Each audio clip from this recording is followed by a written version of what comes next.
करते हैं।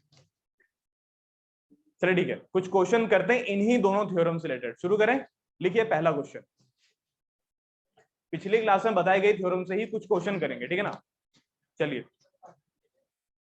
पहला क्वेश्चन बोलूं, लिखो।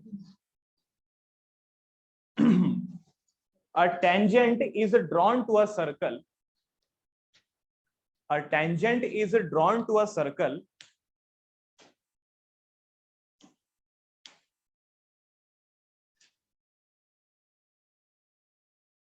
a tangent is drawn to a circle from a tangent is drawn to a circle from a point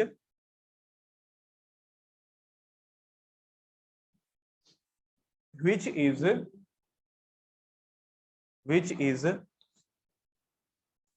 13 centimeter away from the center of the circle, which is 13 centimeter away from the center of the circle, which is 13 centimeter away from the center of a circle. Full stop. If the radius of the circle is 5 centimeter, if the radius of a circle is 5 centimeter, if the radius of a circle is 5 centimeter, then find the length of the tangent. Then find the length of the tangent. सबने लिख दिया? एक बार कोशिश करोगे इसकी figure बनाने की? चलो एक बार इधर बोर्ड पे देख लो, अगला क्वेश्चन ट्राई कर लेना। तो एक सर्कल है यहाँ पे और कह रहे यार किसी एक एक्सटर्नल पॉइंट से सर्कल के ऊपर क्या बनाया गया बच्चों? टेंजेंट। ये टेंजेंट बना दिया हमने। चलिए इस एक्सटर्नल पॉइंट को हम लोग मान लेते हैं P, और जब ये टेंजेंट बनाया गया तब ये टेंजेंट ने सर्कल को टच किया होगा। जिस पॉइंट पे सर्कल के साथ टेंजेंट कांटेक्ट बनाता है उस पॉइंट को क्या बुलाते हैं? Point of contact. तो ये है तुम्हारा पॉइंट ऑफ कांटेक्ट। चलो इस पॉइंट को हम लोग मान लेते हैं A, और ये हो गया तुम्हारे सर्कल का सेंटर O। क्वेश्चन के सबसे शुरुआत में एक बात बोली गई है, पता है क्या? कि जहां से टेंजेंट बनाया गया है वो पॉइंट सर्कल के सेंटर से कितनी दूरी पर है? 30 मीटर नहीं, 13 मीटर की दूरी पर है। वो पॉइंट जहां से ये टेंजेंट बनाया गया है वो सर्कल के सेंटर से कितनी दूरी पर है? 13 सेंटीमीटर की दूरी पर है। और जिस सर्कल की हम बात कर रहे हैं बच्चों उसका रेडियस कितना है? 5 सेंटीमीटर। तो कह रहे क्या यार जिस पॉइंट से टेंजेंट बनाया गया है वो सर्कल के सेंटर से 13 सेंटीमीटर की दूरी पर है, और दूसरा जिस सर्कल पर बनाया गया उसकी रेडियस कितनी है? 5। अब आपको इसमें टेंजेंट बताना है। अब टेंजेंट कहां से कहां तक है? टेंजेंट है तुम्हारा A से लेकर के P तक, यानी कि हमको यही बेसिकली पता लगाना है। बच्चों मैं ऐसा क्या करूं कि मैं टेंजेंट की लेंथ निकाल लूं? Pythagoras theorem. लेकिन यार पाइथागोरस थ्योरम तो राइट एंगल ट्रायंगल में लगाते हैं ना। ये कहां से राइट एंगल ट्रायंगल लग रहा है तुमको? ये रेडियस है और ये क्या है? टेंजेंट। तो eight the point of contact radius और टेंजेंट आपस में क्या बनाते हैं बच्चों? 90 डिग्री। तो यानी कि ऐसे बन गया ये क्या? एक राइट एंगल ट्रायंगल। क्या सबको यहां तक समझ में आ गया? चलिए ठीक है। तो अगर ये राइट एंगल ट्रायंगल हो गया और किसी भी तरह के राइट एंगल ट्रायंगल में पाइथागोरस थ्योरम तो लगा ही सकते हैं, तो इसमें भी लगा सकते हैं। मतलब कितने डिग्री का है? ओ सॉरी, कितनी वैल्यू आएगी इसकी? तो पाइथागोरस थ्योरम लगाओगे तो यहाँ पर वैल्यू पता है कितनी आनी चाहिए? 12। और मेरे ख्याल से किसी बच्चों को ना पेन उठाना भी नहीं चाहिए। पता है क्यों? क्योंकि यार यहाँ पर ना कुछ ऐसे नंबर हैं जो कि आपको अपने दिमाग में रखने हैं, एकदम सेट करके रखने हैं। पता है क्यों? क्योंकि इन 3 नंबर के पेयर को हम कहते हैं पाइथागोरियन ट्रिपलेट। क्या बुलाते हैं इनको? Pythagorean triplet. किन तरह के नंबर होते हैं पाइथागोरियन ट्रिपलेट? क्या हर भी किसी भी तरह के 3 रैंडम नंबर को उठा लो वो पाइथागोरियन ट्रिपलेट होंगे? नहीं, सिर्फ उन्हीं 3 नंबर को सेलेक्ट किया जाएगा जो कि पाइथागोरस थ्योरम को सेटिस्फाई कर पाते हैं। समझ में आया कि नहीं आया? सिर्फ उन्हीं 3 नंबर को। एग्जांपल के लिए बच्चों मैंने यहाँ पर लिखा 3, 4 और 5। सबको दिखाई दे रहा है? अब एक बार अपना दिमाग लगा के बताइए कि ये पाइथागोरियन ट्रिपलेट है कि नहीं है? ये है। अच्छा क्यों है ये पाइथागोरस थ्योरम को सेटिस्फाई कर रहा है। अच्छा थोड़ा और दिमाग लगा के बताओगे पाइथागोरस थ्योरम को कैसे सेटिस्फाई कर रहा है? इसमें सबसे बड़ी साइड कौन सी है बच्चों? 5 का स्क्वायर कितना होता है? 25। साइड में रख लिया, दिमाग में है? ठीक है। बच्चों ये बाकी के 2 नंबर क्या है तुम्हारे, 3 और 4। बच्चों 3 का स्क्वायर कितना होता है और 4 का स्क्वायर, तो 3 का स्क्वायर 9, 4 का स्क्वायर 16, 16 और 9 25 और 5 का स्क्वायर, यानी कि जो इनके स्क्वायर का सम आ रहा है वो अकेले 5 के स्क्वायर का सम आ रहा है। सबसे बड़े नंबर का स्क्वायर इन दोनों स्क्वायर के सम के बराबर है। यही तो होता है ना, सबसे बड़ा नंबर हाइपोटेनस का स्क्वायर, बाकी दोनों परपेंडिकुलर और बेस का स्क्वायर। हर कोई नंबर जो कि इस इक्वेशन को सेटिस्फाई करे उसे क्या बुलाते हैं, पाइथागोरियन ट्रिपलेट। समझ में आया कि नहीं आया? और ये वही नंबर है भाई 5, 12 और 13। यहाँ तक क्लियर है कि नहीं है?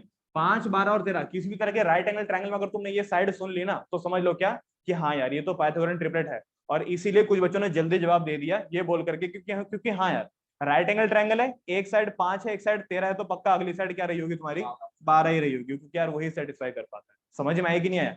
इस तरह के कई सारे और ट्रिपलेट होते हैं। इससे होता क्या याद रखने से, अब एक बच्चा बोलता है कि भैया अगर मेरे को याद ही करना, मैं पेपर में निकाल लूंगा ना, मैं याद क्यों करूं, उसकी जगह मैं कोई फॉर्मूला याद कर लूंगा।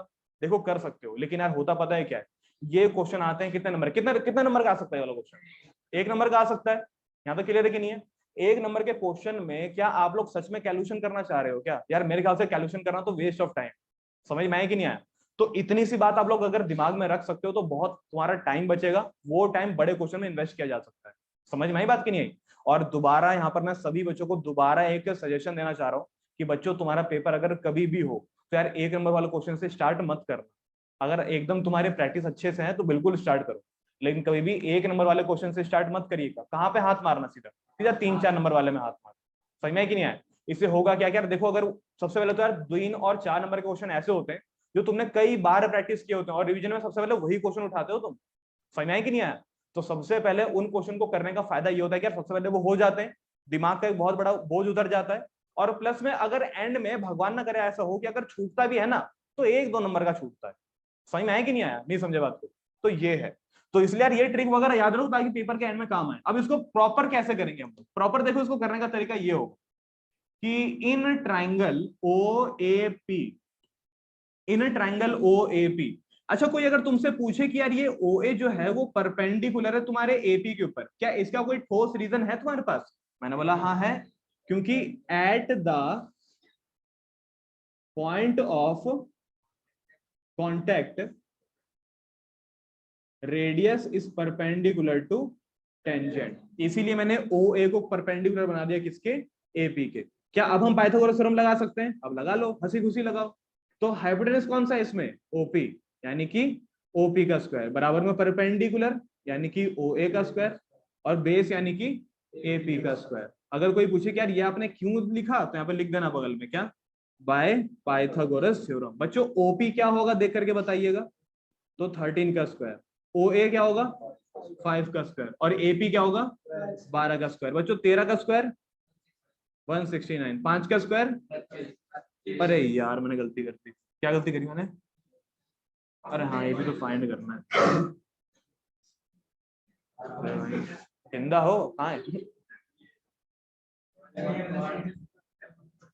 है? मास्क लगाओ, किसको छिकाई, मास्क लगा। वैक्सीन, अबे थूकेगा क्या वैक्सीन, मास्क लगा ठीक से। वैक्सीन लगने के बाद मुंह से नाक से वैक्सीन थोड़ी निकलती है, वो तो निकलता ही है कुछ मलबा टाइप।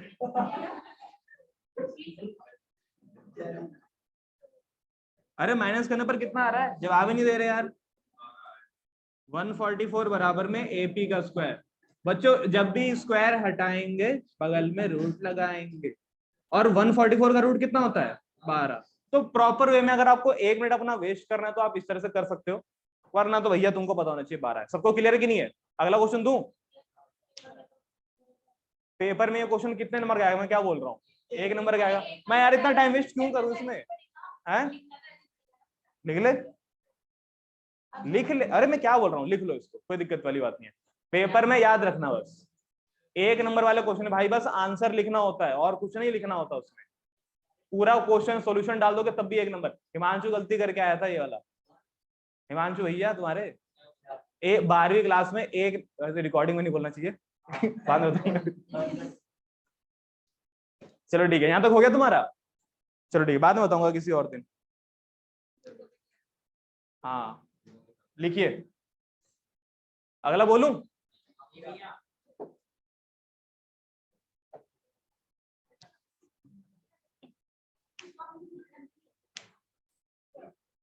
एक बुक दे देना यार।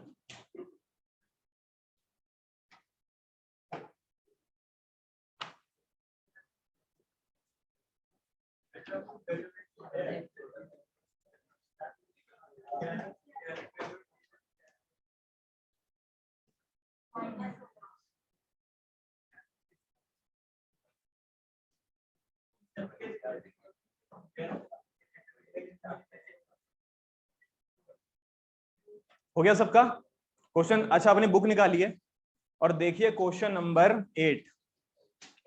अपनी बुक निकालिए और देखिए क्वेश्चन नंबर 8 और सॉल्व करके फटाफट से बताइए।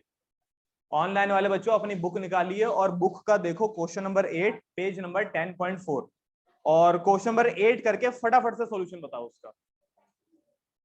नहीं देख के नहीं, सॉल्व करके।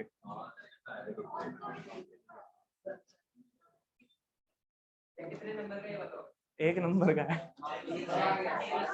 अच्छा, क्या नंबर वहां पे दिए हैं? तुमको 6 पता लग रहा है? ठीक है, सेम फिगर बनेगी ना? ठीक है। अब इस टाइप के क्वेश्चन के पैटर्न को समझो। ओए, सबने कॉपी कर लिया यार? वो बच्चा बेवकूफ है जो इसको कॉपी कर रहा है।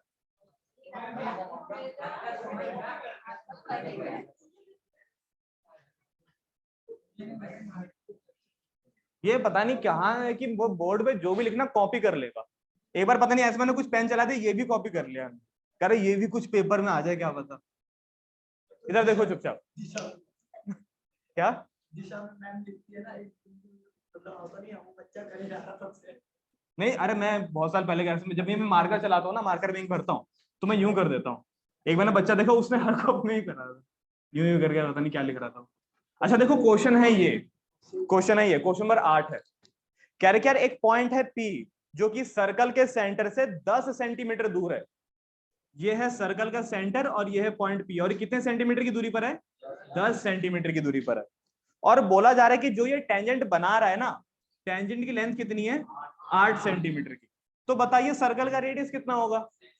6 सेंटीमीटर। अब आपको पता होना चाहिए कि यार 3 तरह के और होते हैं नंबर, लिमिटेड नहीं होते, बहुत सारे होते हैं। तो एक नंबर का ग्रुप होता है ये 6, 8 और 10। 6 का स्क्वायर कितना होता है? 8 का स्क्वायर कितना होता है? और 10 का स्क्वायर कितना होता है? इसको जोड़ना जरा, समझ में आया कि नहीं आया? तो 6, 8 और 10, कोई अगर नंबर गायब हो तो पक्का हाँ वही रहा हो। समझ में आया कि नहीं आया? तो इतना मैं मालूम कि अगर इस टाइप के अगर क्वेश्चन आएंगे तो तुम हैंडल कर लोगे पक्का। अगर सॉल्व करने की नौबत आई वो भी तुमको आता ही है, पाइथागोरस थ्योरम लगानी है। सबको समझ में आ गया यहाँ तक का क्या हुआ? अब इस टाइप के क्वेश्चन में कहां कहां मजे लिए जा सकते हैं? या तो टेंजेंट की लेंथ गायब कर देगा, या तो रेडियस की लेंथ, रेडियस गायब कर देगा, या तो बोल देगा कि यार भैया सेंटर से लेकर के एक्सटर्नल पॉइंट का डिस्टेंस हमको मिल नहीं रहा है, तो वो आप हमको ढूंढ के दे दो। बस ये 3 ही जगह ऐसी है जहां पर इस क्वेश्चन में कहते हैं मजे लिए जा सकते हैं, अलग अलग टाइप के क्वेश्चन बनाए जा सकते हैं। समझ में आया कि नहीं आया? पक्का क्लियर हुआ? अब देखना तो यार अलग टाइप का क्वेश्चन देखो, क्वेश्चन नंबर 9। क्वेश्चन नंबर 9 में लगता है थोड़ा दिमाग। क्वेश्चन नंबर 9, क्वेश्चन नंबर 9 यहां पे लगेगा थोड़ा सा दिमाग।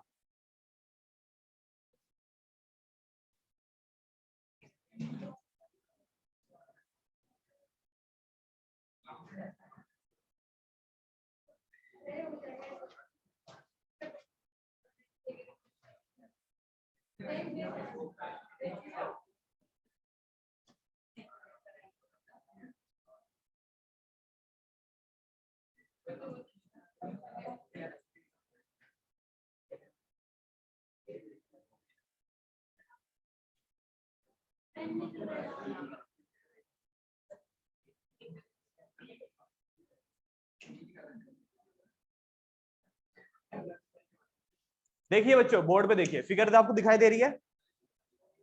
ये रही फिगर, सबके सब बोर्ड पे देखो। पढ़े ना क्वेश्चन तुम लोगों ने?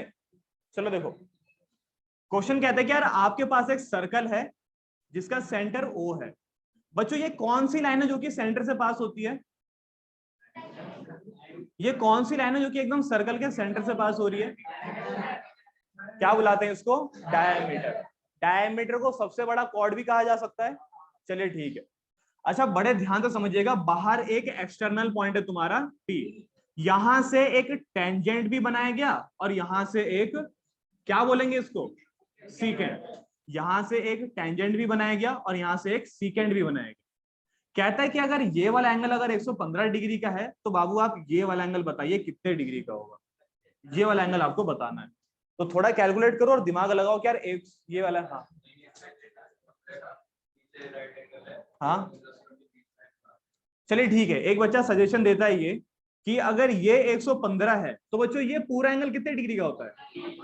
अच्छा इस पूरे एंगल का सम आता है 180 डिग्री। क्यों आता है 180 डिग्री, क्या बुलाते हैं इसको, लीनियर पेयर। तो लीनियर पेयर की वजह से अगर ये 115 है तो बाकी का बचा हुआ एंगल कितने डिग्री का होगा, कितना, 65 डिग्री। बच्चों क्या आपको यहाँ पर एक छोटा सा ट्रायंगल दिखाई दे रहा है OPA के नाम से। अच्छा यहाँ पर कितना एंगल बन रहा है, अच्छा यहाँ पर कितना बनेगा, ये रेडियस है क्या, अच्छा तो यहाँ पर 90 क्यों बन रहा है फिर, अच्छा रेडियस और टेंजेंट आपस में 90 डिग्री का एंगल बनाते हैं इसलिए यहाँ पर 90 डिग्री का एंगल बन रहा है। तो यानी कि हमको ट्रायंगल के दो एंगल पता है, और अगर आपको ट्रायंगल के दो एंगल पता होते हैं तीसरा पता लगाने के लिए क्या करते हो, एंगल सम प्रॉपर्टी लगाते हो। एंगल सम प्रॉपर्टी का मतलब क्या होता है, तीनों का सम किसके बराबर, 180 के बराबर। तो एक तो पता है आपको 65, एक पता है आपको 90, इसको जोड़ के 180 से माइनस कर सकते हैं, तो जो बचा कुछ एंगल होगा वो तुम्हारा होगा ये वाला 25 डिग्री का। समझ में आया कि नहीं आया। अगर बच्चा फॉर्मेट के लिए जाता है तो फॉर्मेट आपको इस तरीके से लिखना है, ध्यान से देखिएगा, एंगल POB प्लस में एंगल POA, सबको दिखाई दे रहा है POB कहां बन रहा है, ये दिखाई दे रहा है POB है, POB, और ये वाला कौन सा एंगल है POA।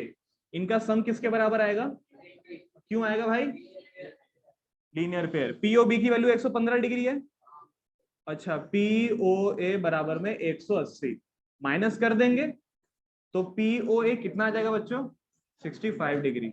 अब ये ट्रायंगल में देखा जा सकता है 90 डिग्री। अच्छा यहाँ पर पहले लिख देना कि OA is perpendicular to PA।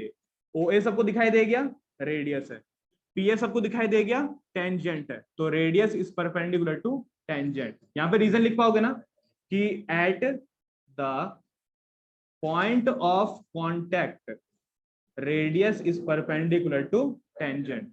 अच्छा अब क्या करना था, एंगल सम प्रॉपर्टी लगानी थी।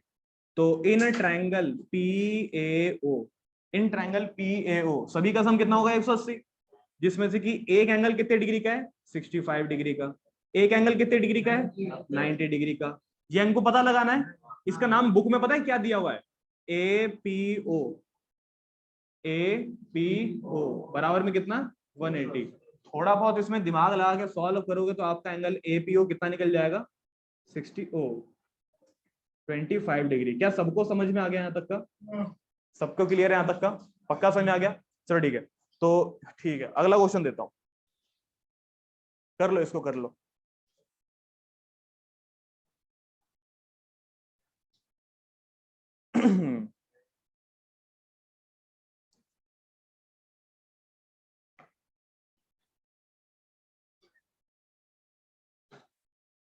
पच्चीस डिग्री सही आंसर।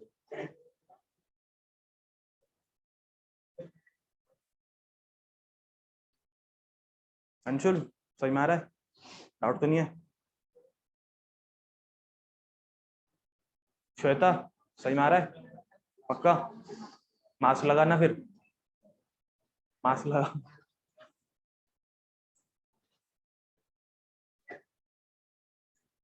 मास्क लगाओ यार, क्या पता कोविड ना होकर के कोई दूसरी बीमारी हो जाए।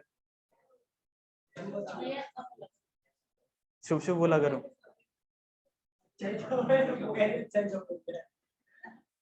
ये तो ऐसी है बस,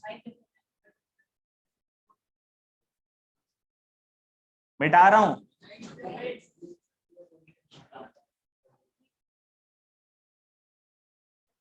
ठीक है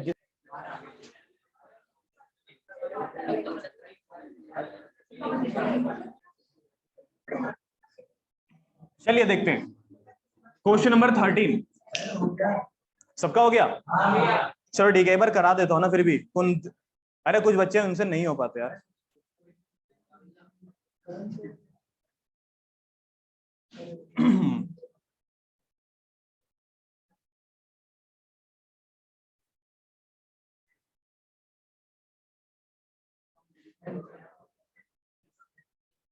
देखिए, ये है तुम्हारा पॉइंट P, यह है Q, यह है O और यह है T। सुनिए, नहीं कहते हैं पूरा सॉल्व तो नहीं कराऊंगा, लेकिन यार तुमको आइडिया हो जाएगा कि सॉल्व कैसे करना है, ठीक है ना बच्चों। ये वाला जो एंगल आपको दिया हुआ है ना, ये दिया हुआ है 110 डिग्री का, और ये एंगल आपसे पूछा जा रहा है कि नहीं। ये वाला एंगल 110 डिग्री का दिया हुआ और ये वाला एंगल आपसे पूछ रहा है, तो बताओ बच्चों कैसे सॉल्व करोगे इसको। अच्छा अच्छा, ये 90 अगर मैं बना भी दूंगा तो फिर भी कैसे सॉल्व करूं इसको। 360 क्यों? क्वाड्रिलेटरल, क्या नाम क्या है उसका? PTQO। तो इन क्वाड्रिलेटरल PTQO, क्वाड्रिलेटरल के सारे एंगल का सम कितना होता है? 360 होता है। तो यानी कि 110 डिग्री प्लस में ये 90 डिग्री प्लस में अगेन 90 डिग्री, और ये एंगल T किसके बराबर होगा? और रीजन क्या लिखोगे? Angle sum property. अच्छा देखो, ट्रायंगल के लिए भी एंगल सम प्रॉपर्टी कहलाती है, क्वाड्रिलेटरल के लिए भी एंगल सम प्रॉपर्टी कहलाती है। अगर स्पेसिफिक होना चाहते हो तो वहां पर आप ये भी ऐड कर सकते हो, angle sum property of a triangle, angle sum property of a quadrilateral. समझ में आया कि नहीं आया? स्पेसिफिक अगर बताना चाह रहे हो तो इन सबको जोड़ के क्या करना है? 360 से माइनस करना है, तो ऑटोमेटिकली आपका एंगल T कितना निकल जाएगा? 70 डिग्री का, है कि नहीं है? लेकिन यार तुमको इस क्वेश्चन का एक शॉर्टकट बताऊं, बड़े ध्यान से सुनना, और ये पेपर में प्रूफ करने के लिए भी आता है। शॉर्टकट है ये बच्चों, ये एंगल दिखाई दे रहा है और ये बाहर वाला एंगल दिखाई दे रहा है, इसे कहते हैं सेंटर पर बनने वाला एंगल, और इसे कहते हैं टेंजेंट के बीच का एंगल। सबको दिखाई दे रहा है ना? ये एंगल T टेंजेंट के बीच में बनने वाला एंगल है, जबकि ये एंगल O सेंटर पर बनने वाला एंगल है। और थ्योरी पता है क्या है? ट्रिक है ये कि इन दोनों एंगल का सम ना हमेशा सप्लीमेंट्री होता है। अब सप्लीमेंट्री क्या होता है? जिनका सम किसके बराबर आता है? 180 के बराबर। यानी कि टेंजेंट के बीच में बनने वाला एंगल और सेंटर पर बनने वाला एंगल, दोनों का सम किसके बराबर आता है? 180 के बराबर आता है। यानी कि इन दोनों का सम भी 180 के बराबर होगा। यानी कि हमको 90 के बारे में सोचने की जरूरत नहीं है। यानी कि अगर ये 110 होगा तो मैं ऐसा क्या जोड़ू कि 180 आ जाए, तो वही वैल्यू ये होगी। बताओ समझ में आया कि नहीं आया? नहीं आई बात समझ में? पक्का क्लियर है? तो फिर एक काम करिए, ये तो हर बच्चा बता देगा, आप इस क्वेश्चन का जवाब दीजिए।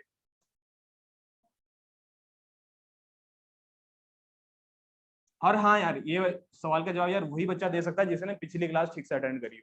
एक मैंने बहुत इंपॉर्टेंट बात बताई थी, तो उससे रिलेटेड ही। तो ये हो गया PAB और O। अगर यहां पर बनने वाला एंगल, यहां पर बनने वाला एंगल अगर 30 डिग्री का है, तो बताइए यहां पर बनने वाला एंगल कितने डिग्री का होगा? ठीक से बताइए दिमाग लगा के। अगर यहां पर बनने वाला एंगल अगर 30 डिग्री का है, तो यहां बनने वाला एंगल कितने डिग्री का होगा? एक बच्चा हो जाता है 60 डिग्री का। कितने बच्चे हैं 60 से संतुष्ट हैं जो? चलो ठीक है। अच्छा रीजन बता देता हूँ, आ जाओ। अच्छा पिछली क्लास में तुमको याद है ऐसी कोई फिगर बनी थी दोबारा से?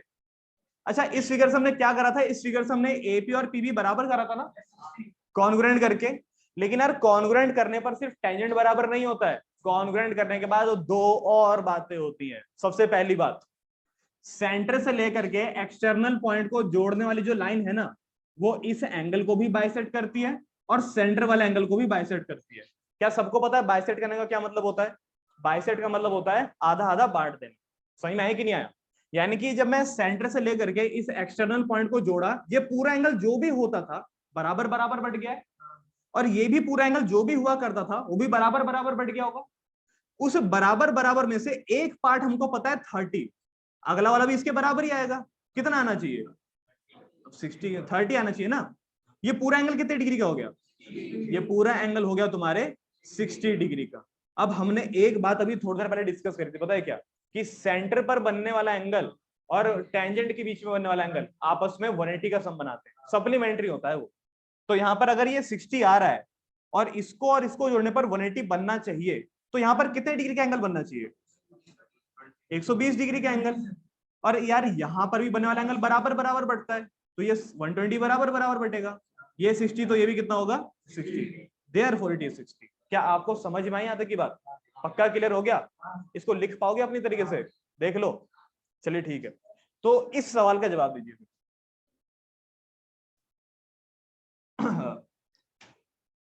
सबने हाइट एंड डिस्टेंस ठीक से किया है ना?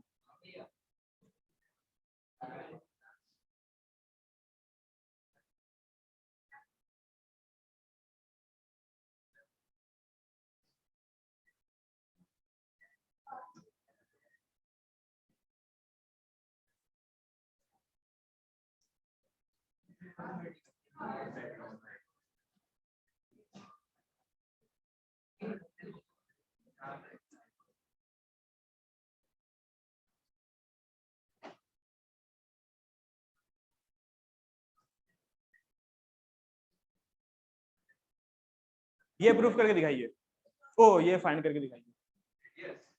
हाँ जी, अगर सेंटर पर बनने वाला एंगल अगर 60 डिग्री का है और जिस एक्सटर्नल पॉइंट से टेंजेंट बनाए गए हैं उसकी लेंथ कितनी है 6 सेंटीमीटर की, तो पता लगाइए कि यार ये रेडियस कितनी होगी। फाइंड द रेडियस, यानी कि आपको ये रेडियस पता लगाना है।